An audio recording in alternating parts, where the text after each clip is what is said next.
ഓം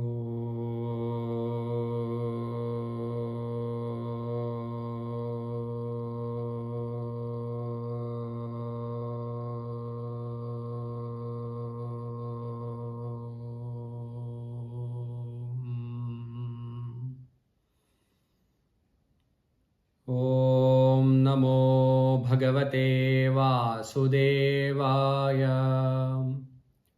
ഓം ഗംഗണപതയേ നമഃ. ഓം ശ്രീ സരസ്വത്യേ നമഃ. ഓം ശ്രീ ഗുരുഭ്യോ നമഃ.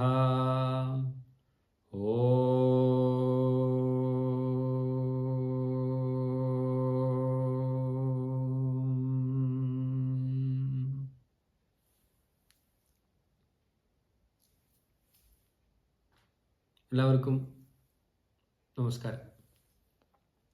ശ്രീമദ് നാരായണീയ പഠനം മുന്നോട്ട് പോയിക്കൊണ്ടിരിക്കുകയാണ്. നമ്മൾ 6-ാം ദശകത്തിലെ 5-ാമത്തെ ശ്ലോകമാണ് ഇന്ന് പഠിക്കാൻ വേണ്ടി പോകുന്നത്. 6-ാം ദശകത്തിൽ നമ്മൾ ഭഗവാന്റെ വിരാട് രൂപത്തെയാണ് കണ്ടുകൊണ്ടിരിക്കുന്നത്. ഭട്ടതിരിപ്പാട് വിശദമായിട്ട് ഭഗവാന്റെ പാദങ്ങളുടെ അടിഭാഗം മുതൽ ഓരോന്നും ആയിട്ട് ഉപമിച്ച് വരികയാണ്. എന്താണ് ഭഗവാന്റെ പാദങ്ങളുടെ അടിഭാഗം, കാലിൻ്റെ മുകൾ ഭാഗം എന്താണ്, അങ്ങനെ പറഞ്ഞു കഴിഞ്ഞ ശ്ലോകത്തിൽ ബ്രഹ്മരന്ധ്രം എന്ന് പറയുന്നത് ഭഗവാനെ ഛന്ദസ്സുകളാണ് എന്നും കൺപുരികങ്ങളുടെ ഇടയിലാണ് ബ്രഹ്മദേവൻ ഇരിക്കുന്നത് എന്നും അങ്ങയുടെ കണ്ണുകൾ അടയ്ക്കുന്നതും തുറക്കുന്നതും ഒക്കെയാണ് രാവും പകലുമായി മാറുന്നത് എന്ന് വളരെ മനോഹരമായി ഭംഗിയായിട്ട് നമുക്ക് വിവരിച്ചു തന്നു. ആ ഭഗവാന്റെ രൂപത്തെ ഒരു കുഞ്ഞിനു പോലും എങ്ങനെയൊക്കെയാണ് സങ്കല്പിക്കാൻ വേണ്ടി സാധിക്കുക എന്ന് ആ ഒരു തലത്തിൽ നിന്നുകൊണ്ടാണ് ഭട്ടതിരിപ്പാട് നമുക്ക് ആ വിരാട് രൂപം ഉപദേശിക്കുന്നത്. നമുക്ക് അടുത്ത ശ്ലോകത്തിലേക്ക് പോയി നോക്കാം. ഞാൻ ഒന്ന് ചൊല്ലിത്തരാം, കേട്ടു നോക്കൂ. എന്നിട്ട് നമുക്കതിൻ്റെ അർത്ഥത്തിലേക്കും വിശദീകരണത്തിലേക്കൊക്കെ പോകാം. നിശേഷ വിശ്വരചനാച കടാക്ഷമോക്ഷഃ കർണൗ ദിശോശ്വിയുഗളം തവ നാസികേ ദ്വേ ലോഭത്രപേ ച ഭഗവന്നധരോത്തരോഷ്ഠൗ താരാഗണാശ്ച ദശനാഃ ശമനശ്ച ദംഷ്ട്രാ. കഴിഞ്ഞ ശ്ലോകത്തിൽ നമ്മൾ പറഞ്ഞു ഭഗവാൻ എങ്ങനെയൊക്കെയാണ് അഭിസംബോധന ചെയ്യുന്നത് എന്ന്. ഇവിടെ ഭഗവാനെ ഭഗവൻ എന്ന് വിളിച്ചിട്ട് തന്നെയാണ് അഭിസംബോധന ചെയ്യുന്നത്. ഭഗവാനെ നിശേഷ വിശ്വരചന ച കടാക്ഷമോക്ഷഃ കർണൗ ദിശഃ അശ്വയുഗളം തവ നാസികേ ദ്വേ ലോഭത്രപേ ച ഭഗവൻ അധരോത്തരോഷ്ഠൗ താരാഗണാഃ ച ദശനാഃ ശമനഃ ച ദംഷ്ട്രാ. ഹേ ഭഗവാനെ, തവ കടാക്ഷമോക്ഷഃ. എന്താണ് ഭഗവാന്റെ കടാക്ഷമോക്ഷം? ഭഗവാന്റെ കടക്കൺ നോട്ടം, കണ്ണുകൊണ്ടുള്ള ആ ഒളിഞ്ഞു നോട്ടം എന്നൊക്കെ പറയുന്നത് പോലെ കടക്കൺ നോട്ടം ഇല്ലേ, ഇടം കണ്ടിട്ട് ഇങ്ങനെ നോക്കുന്ന ആ നോട്ടം, അങ്ങനെ നമുക്ക് വേണമെങ്കിലും പറയാം. ഭഗവാന്റെ കടക്കൺ നോട്ടം എന്താണ്? നിശേഷ വിശ്വരചന. നിശേഷം എന്ന് പറഞ്ഞാൽ ഒഴിവാക്കാൻ പറ്റാതെ എല്ലാം ചേർത്തിട്ടുള്ള പൂർണ്ണമായിട്ടുള്ള ഈ വിശ്വത്തിന്റെ രചനയാണ് ആ ഭഗവാന്റെ നോട്ടം എന്ന് പറയുന്നത്, കടക്കൺ നോട്ടം എന്ന് പറയുന്നത്. കർണൗ ദിശഃ. എന്താണ് ദിശ? നമുക്കറിയാം, ദിശകൾ തന്നെ അല്ലേ. കർണൗ, ഭഗവാന്റെ കർണങ്ങള് ദിശകളാണ്. പിന്നെയോ തവ നാസികേ ദ്വേ. ആ 2 നാസികാദ്വാരങ്ങളുണ്ടല്ലോ, നാസികേ ദ്വേ എന്താണ്? അശ്വയുഗളം. 2 അശ്വിനി ദേവതകളാണ് ഭഗവാന്റെ നാസികകൾ എന്ന് പറയാണ്. ലോഭത്രപേ ച ഭഗവൻ അധരോത്തരോഷ്ഠൗ. അധരോത്തരോഷ്ഠൗ, അധരം ചുണ്ട്, അതുപോലെ മേൽചുണ്ട്. അധരോത്തരോഷ്ഠോ, രണ്ടും മേൽചുണ്ടും കീഴ്ചുണ്ടും, കീഴ്ചുണ്ടും മേൽചുണ്ടും. ലോഭത്രപേച്ച, എന്താണ് ലോഭം? നമുക്കറിയാം എൻ്റേതാണ് എന്നുള്ള തോന്നലാണ് ലോഭമല്ലേ, എനിക്ക് എൻ്റേത് എന്നൊക്കെയുള്ള തോന്നലിനെയാണ് നമ്മൾ ലോഭം എന്ന് പറയുക. ലോഭത്രപേച്ച, ത്രപേച്ച എന്താണ്? ആ ലജ്ജയാണ് പറയുന്നത്. ലോഭവും ലജ്ജയും എന്താണ്? ഭഗവാന്റെ കീഴ്ചുണ്ടും മേൽചുണ്ടുമാണ് എന്നാണ് പറയുന്നത്. ദശനാഹ താരാഗണാഹ ച എന്താണ്? പല്ലുകൾ, ഭഗവാന്റെ പല്ലുകൾ താരാഗണങ്ങളാണ്, നക്ഷത്ര സമൂഹങ്ങളാണ് എന്ന് പറയുന്നു. ദംഷ്ട്ര ശമനഹ ച ഭഗവാന്റെ രണ്ട് ഭാഗത്തുള്ള നമ്മൾ പറയില്ലേ കൂർത്തിരിക്കുന്ന രണ്ട് പല്ലുകൾ, ദംഷ്ട്ര, അത് എന്താണ്? ശമനഹ ച, ശമനൻ എന്ന് പറഞ്ഞ ആരാണ്? യമദേവനാണ് ശമനൻ. അപ്പോ ഭഗവാന്റെ രണ്ട് കൂർത്തിരിക്കുന്ന പല്ലുകള്, ദംഷ്ട്രകള് യമദേവനാണ് എന്നാണ് പറയുന്നത്. നമ്മളിത് കേൾക്കുന്ന സമയത്ത് ഇതൊക്കെ ഇങ്ങനെയാണോ? ഞാൻ വീണ്ടും പറയാണ്, എങ്ങനെയാണ് രണ്ട് പല്ലുകൾ യമദേവനാകുന്നത്? അങ്ങനെയല്ല ചിന്തിക്കേണ്ടത്. ഭഗവാൻ അല്ലാതെ മറ്റൊന്നും ഈ പ്രപഞ്ചത്തിൽ ഇല്ല എന്ന് നമ്മൾ മനസ്സിലാക്കണം. നക്ഷത്ര സമൂഹം എടുത്ത ഭഗവാന്റെ പല്ലുകളാണെന്ന് വിചാരിക്കുക. ഇത് നമുക്ക് സങ്കല്പിക്കാൻ എളുപ്പത്തിന് വേണ്ടിയിട്ട് പറഞ്ഞു തരുന്നതാണ്, നമുക്ക് മനസ്സിലാവണം.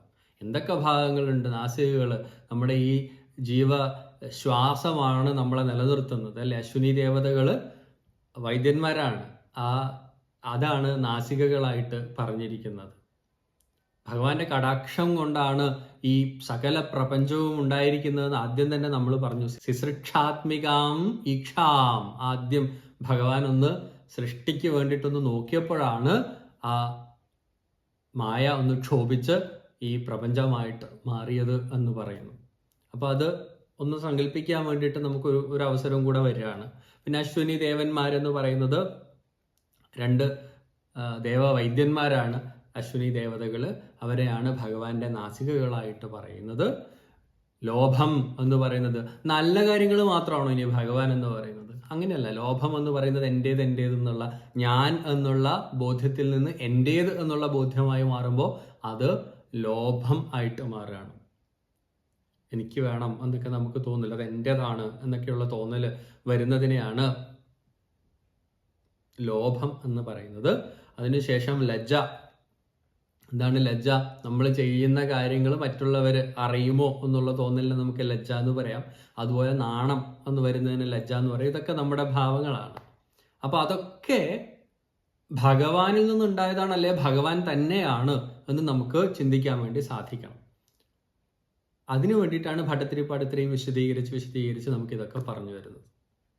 അപ്പോൾ ആദ്യം പറഞ്ഞിരിക്കുന്നതാണ് എന്താണ്? ഭഗവാന്റെ കടക്കൺ നോട്ടം എന്ന് പറയുന്നത് ഈ നിശേഷമായിട്ടുള്ള വിശ്വരചനയാണ്. സർവപ്രപഞ്ചവും സൃഷ്ടിക്കപ്പെട്ടിരിക്കുന്നത് ആ നോട്ടത്തിൽ നിന്നാണ്.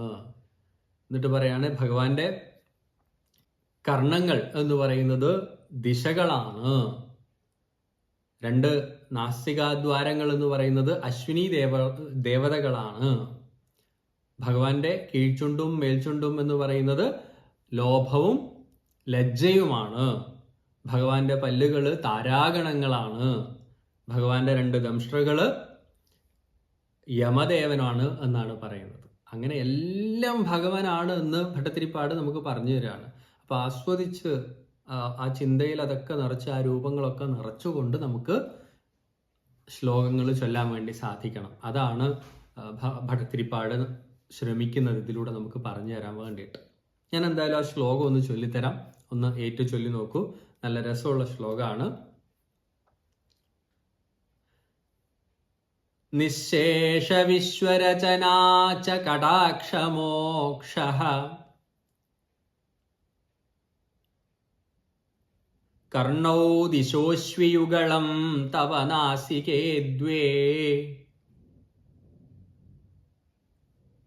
ലോഭത്രപേ ച ഭഗവന്നധരോത്തരോഷ്ഠൗ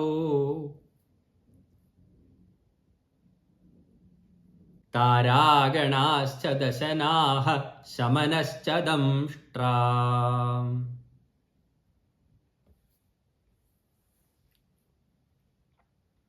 ഭഗവാന്റെ ഓരോ ശരീരത്തിലെ ഓരോ ഭാഗങ്ങളെയും മറ്റൊന്നുമായിട്ട് ഈ പ്രപഞ്ചത്തിൽ നമുക്ക് അനുഭവിക്കാൻ വേണ്ടി സാധിക്കുന്ന, നമുക്കറിയാൻ വേണ്ടി സാധിക്കുന്ന പലതുമായിട്ടും ഭട്ടതിരിപ്പാടങ്ങ് ബന്ധപ്പെടുത്തുകയാണ് നമുക്ക് ചിന്തിക്കാൻ വേണ്ടിയിട്ട്. എന്നാൽ ഇത് മാത്രമാണോ ഇനി ഭഗവാൻ? അതല്ല. നമുക്കറിയാത്ത, നമുക്ക് എത്തിപ്പെടാൻ സാധിച്ചിട്ടില്ലാത്ത, നമുക്ക് ചിന്തിക്കാൻ പോലും സാധിച്ചിട്ടില്ലാത്ത കോടാനുകോടി സംഗതികൾ നമ്മുടെ ഈ പ്രപഞ്ചത്തിൽ മുഴുവൻ നിറഞ്ഞു നിൽക്കുന്നു. അതെല്ലാം ഭഗവാനാണ്. നമുക്കറിയാൻ വേണ്ടി സാധിക്കുന്നത് വളരെ വളരെ കുറച്ചാണ്. ഈ പ്രപഞ്ചത്തിന്റെ വ്യാപ്തി അത്രയും വലുതാണ്. അവിടെ ഒക്കെ നിറഞ്ഞു നിൽക്കുന്ന ചൈതന്യമാണ് ഭഗവാൻ എന്ന് പറയുമ്പോൾ നമുക്ക് കാണാൻ വേണ്ടി സാധിക്കുന്ന പല പല കൊച്ചു കൊച്ചു സാധനങ്ങളെയും നമുക്ക് പറഞ്ഞു തന്നിട്ടുള്ള കുറച്ച് നക്ഷത്രങ്ങളെയും ഗ്രഹങ്ങളെയും ഒക്കെ ഭഗവാനുമായിട്ട് ബന്ധപ്പെടുത്തിയിട്ട് എന്തിനാണ് ഭട്ടതിരിപ്പാട് പറയുന്നത്? നമുക്ക് ചിന്തിക്കാൻ വേണ്ടി, എളുപ്പത്തിന് വേണ്ടിയിട്ടാണ്. അതിനു വേണ്ടിയിട്ടാണ് എല്ലാ സ്തുതികളും ഒക്കെ എഴുതി വെച്ചിരിക്കുന്നത്. ഭഗവാനെ രൂപത്തിൽ അവിടെ കൊണ്ടുപോയി വെച്ചിരിക്കുന്നത് പോലും നമുക്ക് ചിന്തിക്കാനും ആരാധിക്കാനും ഒക്കെയുള്ള സൗകര്യത്തിന് വേണ്ടിയിട്ടാണ്. പ്രപഞ്ചം മുഴുവൻ ചിന്തിക്കാനും പ്രപഞ്ചത്തിലെ മുഴുവൻ ചൈതന്യത്തെക്കുറിച്ച് സങ്കല്പിക്കാനും നമ്മുടെ മനസ്സ് അത്രമാത്രം വളർന്നിട്ടില്ല. അതുകൊണ്ട് നമുക്ക് സങ്കല്പിക്കാൻ പറ്റുന്ന പല കാര്യങ്ങളുമായിട്ട്, നമുക്ക് കേട്ട് പരിചയമുള്ള പലരുമായിട്ട് ബന്ധപ്പെടുത്തിയിട്ട് ഭട്ടതിരിപ്പാട് ആചാര്യൻ നമുക്ക് പറഞ്ഞു തരാണ്. അങ്ങനെയാണ് ഈ ശ്ലോകങ്ങളൊക്കെ കാണേണ്ടത് എന്ന് ഒരു വട്ടം കൂടെ ഓർമ്മിപ്പിക്കുകയാണ്. എന്തായാലും അടുത്ത ശ്ലോകം നമുക്ക് അടുത്തൊരു ദിവസം പഠിക്കാം. എല്ലാവർക്കും നന്ദി. നാരായണായ നമോ നാരായണായ നമോ നാരായണായ നമോ